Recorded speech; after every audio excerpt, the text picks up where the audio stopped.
11 মাস হতে চলছে বাবা সালাম। তো এ না থাকলে এত তো আসতে পারতাম না। আর মা বাবা আশীর্বাদ, তোমাদের আশীর্বাদ। আর এই দেখো এখানে রাস্তা শুরু হয়ে গেছে, ওই যে পাহাড়ের মধ্যে দিয়ে আমাকে যেতে হবে পুরো 17 কিলোমিটার। আর এই পাহাড়টি একবার দেখো, জাস্ট অসাধারণ লাগছে। দেখো ওয়াও, আর দেখো বালি, এই দেখো চলে এসছি। জাস্ট অসাধারণ একটি জায়গা। ও ও ও কিছু মানুষ এখানে স্নান করছে, দেখতে পাচ্ছ। আর এই দেখো পুরোপুরি ব্রিজটা একবার দেখো, জাস্ট অসাধারণ। আমি এখন যে ব্রিজের উপর দাঁড়িয়ে রয়েছি, আর আমার বাঁ দিকে রয়েছে মহারাষ্ট্র আর ডান দিকে রয়েছে গোয়া। আর এটি হচ্ছে মহারাষ্ট্র আর গোয়ার বর্ডার। আর ওই যে দেখা যাচ্ছে সমুদ্র, ও এটা হচ্ছে একটা মরণস্থল সামনে রয়েছে। খুবই সুন্দর একটি জায়গা, ব্রিজটা অনেক। শুভ সকালে বন্ধুরা, নতুন এক দিনে নতুন এক সকাল সবাইকে স্বাগত জানাই। তো জয় শ্রীরাম, হর হর মহাদেব। তো কেমন আছো তোমরা সবাই? ভালো আছো? তো আমি রাজীব সাইকেল সম্পূর্ণ ভারত যাত্রা করছি। আর এখন আমি যাচ্ছি গোয়া। ঠিক আমি গোয়া থেকে 60 কিলোমিটার পেছনে রয়েছি। আজকে আমি গোয়া পৌঁছে যাবো। আর কালকে রাত্রেবেলা থাকার জন্যে এই দেখো সুন্দর একটি জায়গা পেয়ে গেছিলাম। এটি হচ্ছে একটা বাড়ি প্লাস দোকান, আর দোকান সামনে রয়েছে একটা হোটেল। তো হোটেলের সামনে ট্রেনের চালা করা রয়েছে, কালকে এর মধ্যে ট্রেন লাগিয়েছিলাম। আর সকাল সকাল বামারা সম্পূর্ণ রেডি হয়ে গেছে, দেখতেই পাচ্ছ ওখানে দাঁড়িয়ে রয়েছে। তো আমি ঘুম থেকে উঠে পড়েছি 5:30-এ, আর এখন বেজে গেছে 6টা। তো রাইডটা শুরু করছি 6টার সময়, কারণ আজকে অনেক দূর যেতে হবে। আর অনেক আপ ডাউন রাস্তাও রয়েছে, আর খুব কষ্ট হয় যখন আপ ডাউন রাস্তা চড়ি। আর সামনে রয়েছে মেন হাইওয়ে। তো চলো এখন যাতায়াত শুরু করি আর এনজয় করো। তো আমি এখন চলে এসেছি আম্বলি। আর আম্বলি এমন একটা জায়গা যেটি হচ্ছে ভারতবর্ষের সবথেকে বেশি বৃষ্টিপাত হয়। তো বেশি বৃষ্টিপাত হওয়ার কারণও আছে এখানে। তো চারিপাশে রয়েছে পাহাড়, পাহাড় রয়েছে পুরো সবুজ। আর যেখানে বেশি গাছপালা থাকবে সেখানে বেশি বৃষ্টিপাত হবে। তো এই দেখো এছাড়া রয়েছে পাহাড়, পাহাড়ের উপরে মেঘ রয়েছে। খুব সুন্দর একটি জায়গা, এই দেখতেই পাচ্ছ, খুব সুন্দর লাগছে। আর এর মধ্যে রয়েছে গ্রাম, বাড়ি ঘর সব এর মধ্যে আছে। খুব সুন্দর একটা জায়গা, সুন্দর দেখার একটা পরিবেশ রয়েছে, আর পুরো প্রাকৃতিক। ওয়াও কি সুন্দর লাগছে। গোয়া যাওয়ার আগেই পড়বে, দেখতে পাচ্ছ খুব সুন্দর সুন্দর হোটেল রয়েছে, সকলের হোটেল। আর খুব সুন্দর লাগছে জায়গাটি, অসাধারণ সুন্দর একটি জায়গা।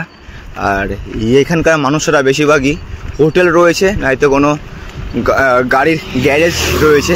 তো সেখান থেকেই ওরা জীবন জীবিকা চালিয়ে নেয়।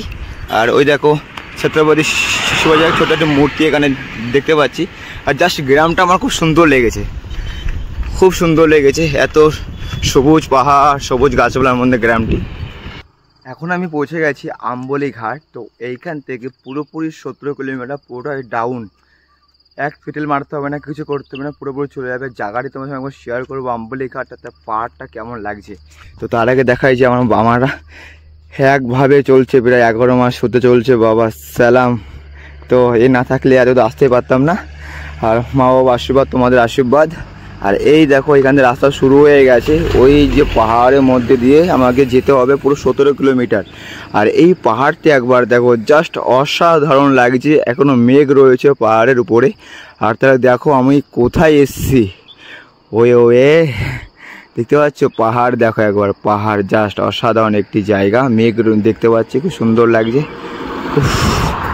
এতটা কষ্ট, এত কিছু, এত দিন হয়ে গেল ফ্যামিলি ছাড়া, এটাই মনে হচ্ছে স্বর্গ। এত সুন্দর লাগছে। আর বৃষ্টির সময় আসতে কোনো কথাই হবে না, জাস্ট অসাধারণ লাগবে। তো তোমাদেরকে একবার বলবো, একবার অন্তত রাইড করো বা ট্রাভেল করো, ঘর থেকে বাইরে বের হও, দেখো, জানো, অনেক কিছু দেখতে পারবে, অনেক কিছু জানতে পারবে, অনেক কিছু শিখতে পারবে। তো আমি এখন যেখানে দাঁড়িয়ে রয়েছি, আমি যতদূর ট্রাভেল করছি পুরোটা আমার ফ্যামিলি রয়েছে। ফ্যামিলি না থাকলে মনে হয় আমি এখানে আসতে পারতাম না, আর এসব দেখতে পারতাম না, এমনকি তোমার সঙ্গে শেয়ারও করতে পারতাম না। তো এই জন্য আমার ফ্যামিলিকে আমি যতই বলবো ততই কম। তো ফ্যামিলি সবসময় ওকে আমি বলি, ফ্যামিলিকে আমাকে পুরোপুরি সাপোর্ট করে। যখন যা দরকার তখন তাই পাচ্ছি, যখন যা চাচ্ছি তখন তাই আমাকে দিয়ে দিচ্ছে। তো ফ্যামিলিটা অবশ্যই থাকা দরকার, ফ্যামিলির সাপোর্ট থাকা দরকার। আর যে ফ্যামিলি থেকে একজন যদি সাপোর্ট করে না, সেই ছেলে বা মেয়ে যে কোনো কিছু করতে পারবে। তো দেখতে পাচ্ছ তোমার সামনে আমি সব কিছু আস্তে আস্তে যাচ্ছি, আস্তে সব কিছু করছি। তো এইভাবে আমাকে আরও সাহায্য করো বা আমাকে সাপোর্ট করো। তো এই দেখো ভিউটা একবার জাস্ট দেখো। তো পুরো মেঘ রয়েছে এখনও। আর এখন সময় হয়েছে 6:30। আর যখন একটু হালকা রোদ্দুর হবে তো পাহাড়টা আরও সুন্দর লাগবে। আর তার উপরে দেখতে পাচ্ছ এখানে বাস, ট্রাভেল গাড়ি, বাইক সব এখানে যাচ্ছে, 4 চাকা, খুব সুন্দর লাগছে। ওয়াও! তো চলো আস্তে আস্তে সামনে এগিয়ে যাই। এবার যাবো পুরো গোয়ার দিকে। গোয়া প্রায় চলে এসছে, দেখতে থাকো আর আমাকে সাপোর্ট করো, চলো।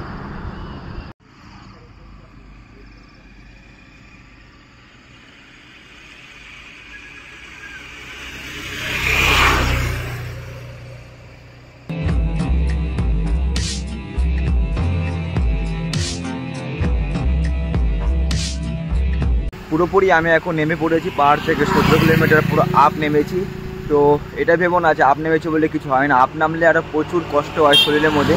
তো বারবার হাই ছাড়ছি, ঘুম পেয়ে যাচ্ছে, হাত ব্যথা হয়ে গেছে, পা ব্যথা হয়ে গেছে। তো একবার শুধু হ্যান্ডেলটা ধরে রাখতে হচ্ছে আর ব্রেক কন্ট্রোল করতে হচ্ছে।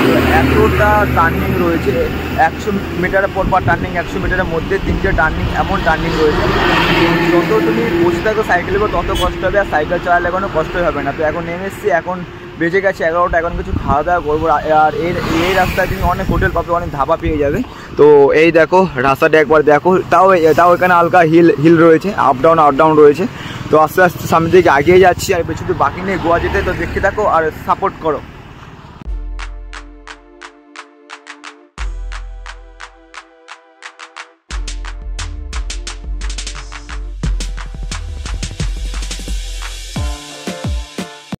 ওই দেখো ওই সাইডে বৃষ্টি হচ্ছে আর এই সাইডে বৃষ্টি হচ্ছে না। এই দেখো এই সাইডে বৃষ্টি শুরু হয়ে গেছে। তো গোয়া যেতে গিয়ে প্রথমে বৃষ্টির সম্মুখীন হলাম, আর ঠিক সঙ্গে সঙ্গে পেয়ে গেছে আমার একটা চালা করা একটা দোকান পেয়ে গেছে। এখানে সাইকেলটা পুরো রেখে দিয়েছি। দেখো বৃষ্টি কীভাবে চলে এসছে, ওইদিকে বৃষ্টি বেশি হচ্ছে আর এদিকে বৃষ্টি কম হচ্ছে। ওয়াও! চলো এখানে কিছুক্ষণ বসে রেস্ট করা যাক, যে এই বৃষ্টি কখন থামে, তারপর আবার সামনে দিকে আগে চলবো। ও এই দেখো বৃষ্টি, দেখো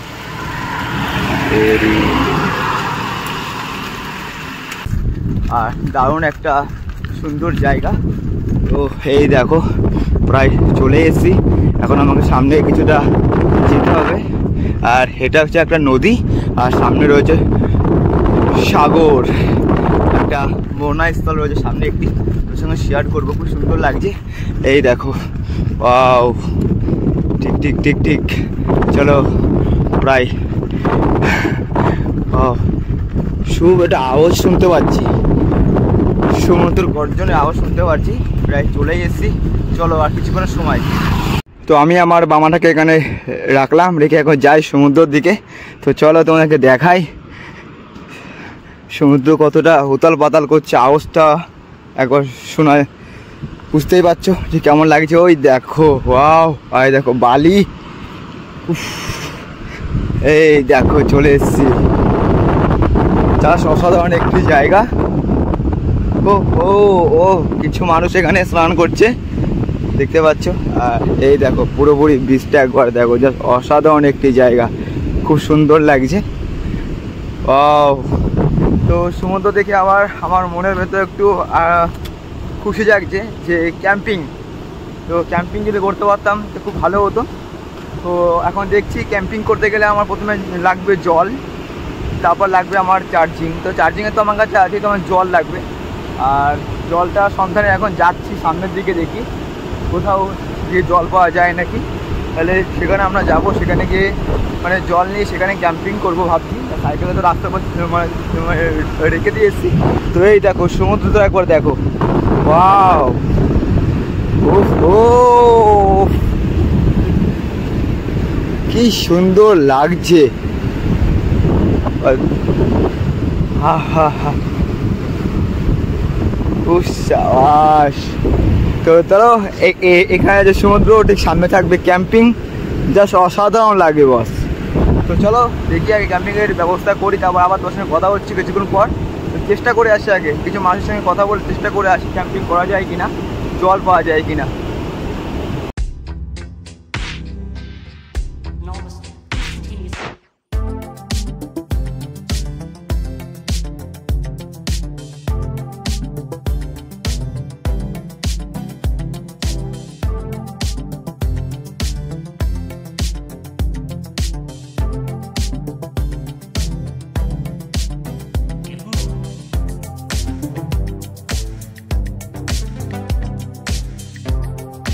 আমি এখন যে বিচে দাঁড়িয়ে রয়েছি এই বিচের নাম হচ্ছে শিরোদা বিচ, আর বিচটা রয়েছে মহারাষ্ট্রে।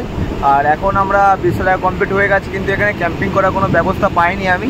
তো এখানকার মানে হোটেল রয়েছে এখানে, তো কোনো কিছু ব্যবস্থা করা যায়নি। সবাই বলছে এখানে রুম নিতে হবে। তো চলো আস্তে আস্তে আবার যাচ্ছি সাইকেলের কাছে।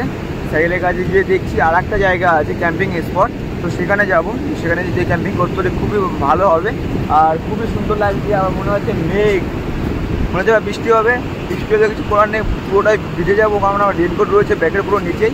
খুবই সুন্দর লাগছে দেখো, ওয়াও জাস্ট অসাধারণ একটা মানে ভিউ, অসাধারণ একটি জায়গা। কি বলবো, আর কিছু বলার মতো নেই। এখনও তো আমাদের গোয়া বাকি রয়েছে, তো গোয়া রয়েছে আর কিছুটা, গোয়া পড়া রয়েছে কিছুটা, আমরা প্রায় চলে যাব। আর তারপরে আমরা দেখতে পারবো হচ্ছে গোয়া। গোয়াতে অনেক সুন্দর সুন্দর বিচ রয়েছে, সেখানে গিয়ে যেটা সব থেকে ফেমাস যে বিচগুলো সেগুলো আমি যাবো, ভিজিট করবো, তোমার সঙ্গে সেগুলো শেয়ার করবো। তো চলো এনজয় করো আর দেখতে থাকো, সাপোর্ট অবশ্যই করো, ঠিক আছে চলো।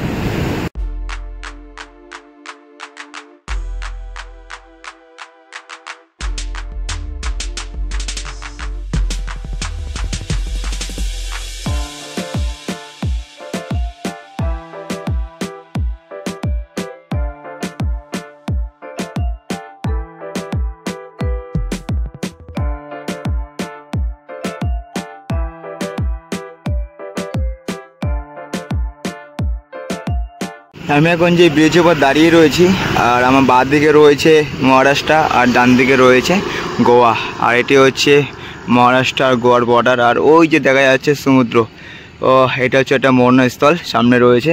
খুবই সুন্দর একটি জায়গা, ব্রিজটা অনেকটাই খুব সুন্দর লং। এই দেখো দেখতে পাচ্ছ অনেক মানুষ এখানে ভিড় করেছে, জাস্ট অসাধারণ লাগে। চারিপাশে রয়েছে পাহাড়ি, খুব সুন্দর লাগছে। আমি এখন দাঁড়িয়ে রয়েছি আর আমি এখন সামনে যাচ্ছি হচ্ছে গোয়ার দিকে। তো চলো আমার 8